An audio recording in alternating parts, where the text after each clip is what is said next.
Un rogo impressionante e terribile, quello che ha devastato la cattedrale di Notre-Dame a Parigi, seguito con sconcerto e apprensione anche in Veneto.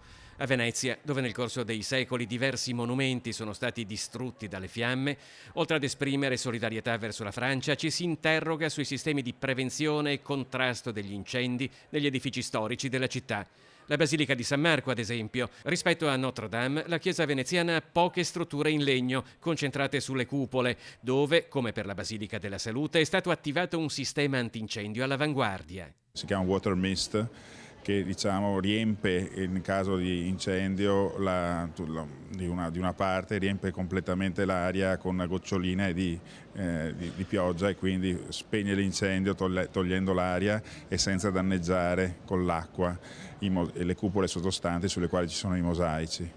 Ci sono oltre 400 sensori che vengono continuamente controllati. A San Marco sono inoltre previste esercitazioni con le squadre dei vigili del fuoco e i volontari. Venezia, oltretutto, è coperta da un'ampia rete esterna di idranti a colonna. Sulla Basilica c'è ora anche un impianto di parafulmine e un'attenzione particolare in caso di cantieri aperti per lavori di restauro. Noi cerchiamo di stare molto attenti, mettiamo degli impianti provvisori anche quando abbiamo delle strutture provvisorie. Quello che è successo non solo alla Fenice ma anche alla chiesa di San Geremia sono tutte cose che sono venute dall'esterno della struttura, come pare anche a Notre Dame.